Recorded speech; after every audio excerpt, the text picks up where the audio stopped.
Donc moi je m'appelle Frédéric,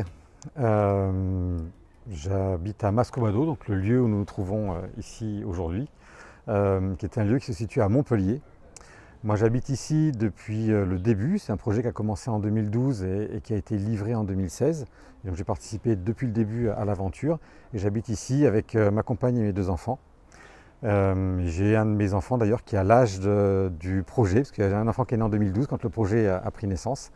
Et voilà, donc au fur et à mesure qu'on passe l'année dans le projet, on passe l'anniversaire de mon second fils aussi. Voilà, et ça c'est très chouette. Alors le projet est né en 2012, c'est le moment où après des discussions avec la mairie nous a proposé ce terrain-là. Ensuite en 2012, il y a eu toutes les phases d'émergence du collectif, de préparation du projet. On a travaillé toute la programmation avec des architectes designers grâce au PUCA et puis avec une programmiste. Et ensuite on a travaillé avec les architectes. Et grâce à un bailleur social avec qui on a fait un partenariat, on a pu construire ces bâtiments et y habiter en 2016. Donc en fait, ça a pris 4 ans pour la réalisation complète du projet, ce qui est, sans vouloir avoir trop la grosse tête, c'est quand même un record dans le monde de l'habitat participatif. Voilà. Donc aujourd'hui, dans le projet, dans ce projet-là, il y a 23 logements, ce qui totalise 30 adultes et une dizaine d'enfants. Alors pour intégrer un projet, donc si je prends l'exemple de Mascobado, c'est un projet où il y a de l'accession à la propriété et de la location. Donc ça veut dire que pour intégrer Mascobado, il faut rentrer dans l'une ou l'autre des cases. Et donc là, effectivement, lorsqu'il y a un renouvellement, on recherche des familles qui vont rentrer dans une de ces cases-là. Après, le processus d'inclusion est très différent entre le moment où on prépare le projet, donc en fait, le moment pour faire vite où on n'habite pas encore ensemble, et puis après, il y a vraiment un après, un avant et un après, quand le bâtiment est livré et qu'on habite tous sur place, comment ça se passe pour renouveler. Donc notre processus, nous, d'inclusion ou de cooptation dans la phase amont, c'était en fait, fallait participer à 3 plénières, s'inscrire dans des groupes de travail pour faire connaissance avec le collectif, commencer à s'acculturer à la façon de prendre des décisions, à la façon de communiquer, à la façon de gérer les réunions, tous les sujets qu'il y avait aussi à aborder. Et une personne qui a passé ce parcours donc de 2 ou 3 mois en faisant toutes les réunions et qui est OK, après il y avait un échange. Est-ce que la personne est OK pour entrer? Est-ce que le collectif est OK pour l'accepter? Et à partir de là, la personne était vraiment incluse dans le collectif. Maintenant qu'on habite tous ici, c'est plus compliqué de faire déménager quelqu'un juste pour 3 mois dans un logement, ça ne marche pas.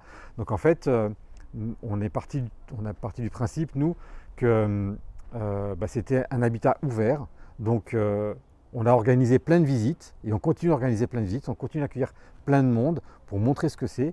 Et en fait, le fait de faire de ces visites-là, toutes ces visites, permet d'avoir une liste d'attente. Et quand on a un logement, si on devait, mais là le renouvellement est très très faible, mais si presque par malheur, je dirais, un logement une personne, un foyer devait partir, en fait, il suffirait d'envoyer un mail en donnant quelques caractéristiques dans cette liste d'attente.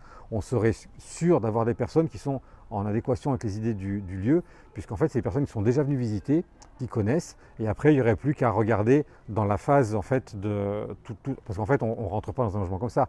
Un achat de logement, ça prend du temps, donc dans cette phase d'achat, de venir faire participer, et puis voilà, de remodeler un petit peu cette phase de cooptation, mais avec les contraintes qu'on a aujourd'hui.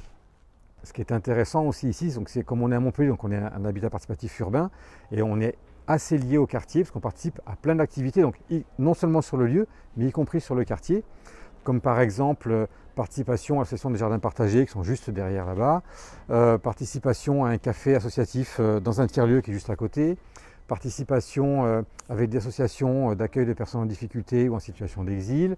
Enfin, il y a plein d'activités qui se passent. Et dans notre salle commune, on accueille aussi toutes les structures du quartier. On accueille le comité de quartier pour des réunions. Enfin, on accueille d'autres groupes d'habitat participatif dans la salle commune quand ils ont besoin d'un espace. Donc comme on est pas mal impliqué comme ça, aussi bien en interne qu'en ouverture sur le quartier, quand il y a des personnes de temps en temps qui sont fatiguées ou qui sont prises par la famille, par les enfants ou qui professionnellement ont moins de temps, on peut se relayer.